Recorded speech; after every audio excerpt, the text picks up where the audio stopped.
All right, now let's talk to Mr. Israel Aye. He's a partner at Commercial and Energy Law Practice, Govt. He joins us to continue this conversation around increased production. Thank you so much, Mr. Aye. It's good to have you. It's been a while. Thank you for joining the program. Yes, it's been a minute. Thanks for inviting me. All right, let me start this conversation this way. Nigeria's quest to double production or to increase production significantly, and of course, the realities on ground. How well would you assess the efforts so far and where we are at the moment? Still looking pretty well. 1.8, they're projecting 2 million. But what is your understanding of all of the process involved in us even getting to where we are at the moment? Okay, thank you very much, Tolu. Again, I mean, some of that data points we have heard, we will have to take at face value. The people who are the custodians of the data are the ones who have shared it with us. And just as it were, on the face value, that's hope rising. That's a lot of reason to cheer. However, I would suggest that in terms of what the agenda should be, in terms of what we should be looking at, there's probably a few more dimensions to that data point we should be looking at. And let me try and give you a little bit of context to what I'm talking about. Essentially, we're operating within the context of what, I mean, at the very minimum, we're operating at a time that is known as the energy transition. And one of the things that characterizes this period is the need to maximize, to maximize output of a petroleum resource, as it were, so that we can gain as much revenue from it as we can, so that we can use it to drive development, so that we can use it to diversify away from fossil fuel and to prepare ourselves for the era post, potentially, this season. Now, in the context of that, what kinds of levels are we looking at? This country has the potential to get to levels around 3 million barrels a day to 4 million barrels a day. And this is not conjecture. This is not from my head. This is essentially even data that has been put out by successive regimes, by the regulators, likes of it. So that's probably one thing to look at. Around about 2007, I believe it was, at the height of it, we had done about 2.5 million barrels a day. Yes. I think that declined to about 2 million barrels a day around 2010. And then it began to decline for a variety of reasons, which we could talk about, until we got to the levels that we are. So it's important to get that sort of frame around it in order to be able to have a more robust, sort of rounded conversation. Well, I think it's very nice to put it in context, really. But moving to look at the challenges, infrastructure issues, there's also pressure on some local firms to fill in the gap by IOCs. But my question to you will really be, what about the issue of investment? I remember we talked about this on this program, the PIA, and talking about the positives, how it will drive the necessary investment into Nigeria's oil and gas industry. You're a player in this space. How well have we implemented this document? Or where are we? What next with regards to the PIA? So excellent question. That sort of hits the nail on the head. It's very easy for people to attribute the decline in production to security breaches, and that's true, by the way. That's a factor. It's become a major factor. But a big part of the decline in production is underinvestment. The rig count has declined considerably. I think it's been a few months ago, we had something like 3 rigs. And we're talking about the heights of about 200 rigs working at the time. Our reserve replacements don't exist. Our reserves, as a matter of fact, declines. And you have to understand that when we're talking about oil production, there's really nothing like a static number. I mean, we're talking about declining resource. So if you quote a certain number, I mean, look, you can what they call sweat the asset and maximize production in the short term. But we're looking at the short to medium term to long term. And what it means is that in order for you to stand still, you need to be running. You see, in order for you to grow to the kinds of levels we're looking at, then you need to be doing better than running. You probably need to be flying. And it's the same things that affected our energy sector across board, whether you're talking about electricity, whether you're talking about renewables, whether you're talking about petroleum, oil and gas, as you're saying, it is that we have not been able to attract the right levels of investment that would grow that sector and the subsectors under it, the levels that we're looking at. Unfortunately, there was a thinking, or perhaps the projection that the PIA was going to be that silver bullet that unlocked everything. It wouldn't be, you know, and I've made this point, I believe, on this particular channel, that the law is an important component of attracting investment. But a very important component of attracting investment is also policy. You know, and it's important that those who are responsible for driving policy, for formulating policy and driving policy, you know, take that very, you know, focused view of why, and some of the reasons we already know, by the way, but then how can we unblock some of those things that is preventing people from coming into this climate and making the right levels of investment that will help us maximize petroleum output during this period. It's getting more interesting. But now specifically, what is happening to investment in deep water? It seems to be or to have dried up.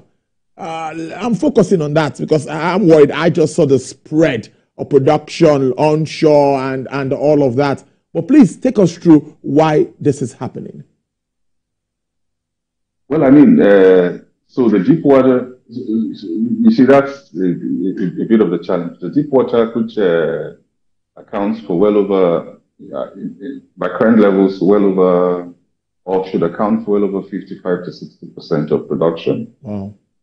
We haven't sanctioned any greenfield project in deep water in over 10 years. You know, we've had tie-ins and satellite development, you know, basically hooking up to existing infrastructure in order to be able to sustain current levels of production. But we haven't brought new streams on board.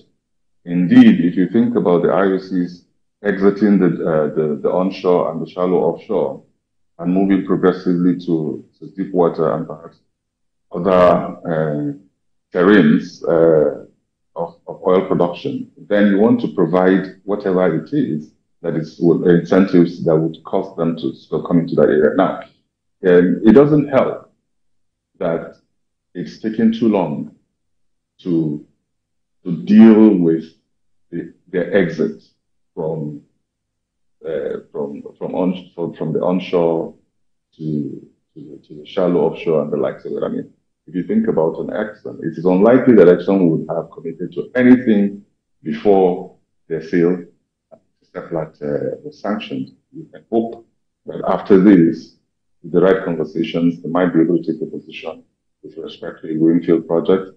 You know that we're inviting the international public to come and participate in deep water bid rounds. I don't know where we are in terms of that particular one. I know there was a ratio to pick it up, but not so much as I haven't heard so much in recent times. But hopefully we can go to those kinds of people who have invested in these lines before, engage in those kinds of conversations that will hopefully bring them on board and do greenfield projects. But you can say that for a couple more of the existing players, that it's unlikely that they're going to be sanctioning new projects if some old or existing portfolio type issues have not been resolved.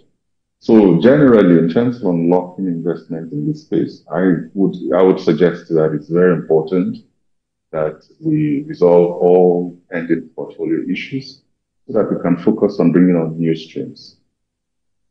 Well, moving on to look at staying with our oil and gas sector. Of course, when we ramp up production, everyone knows that there will be more money for government to spend, and of course to improve the entire economy. But moving on with the oil and gas industry, what more do you think can be done to liberalize or open up the sector to attract the necessary investment? We see incentives, we see a lot, particularly gas now. Let's talk gas. That we see that government is looking so much as harnessing the proven and unproven reserves that we have as a country. Do we have quick wins? Let me ask it that way, Mr. Aye. Do we have quick wins? Well, I think one missed opportunity from my point of view, and I don't sound, I've said this a few times, and I don't know how it sounds now, but I think one missed opportunity for us was failing to create a directorate, a directorate for policy that would serve as a back office to the minister. You know, in the old days, NNPC by default played that role, and which is why pronouncements like the NNPC-L, you know, tend to carry the kind of weight and gravitas that it does in the public space, particularly by the media. But, you know, the NNPC-L is a commercial entity, particularly as envisioned under the the Petroleum Industry Act. So it has its own portfolio it's managing, either the joint venture portfolio and NNPCL exclusive portfolio. But that's about its mandate and its remit, you know. Yeah, sorry. Can you hear me? Yes, I can hear you. Please go ahead. Right, you know. So that's about its remit and its mandate, yes. But your question is, you know, from a policy point of view, yes, who is responsible for sort of tying everything together? And perhaps you would argue that the ministers of state, you know, oil and gas are responsible for articulating policy and driving it. But in my experience, the staff that is available to them is usually too shallow for them to be able to make any reasonable impact. So that's one area we need to look at. And then tie everything together, some sort of coordinating minister, if you will, you know, that will tie everything together and, you know, orchestrate the issues vis-a-vis national priorities and objectives. Like you said, revenues, you know. So for me, the goals are simple. You know, ramp up oil production to in the 2-3 year frame to 3 million to 4 million barrels a day.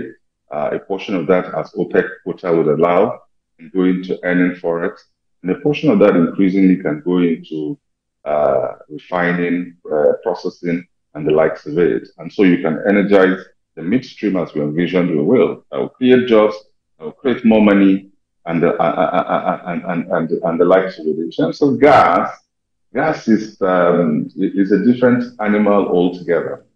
Again, in terms of international gas, I don't know that our export gas.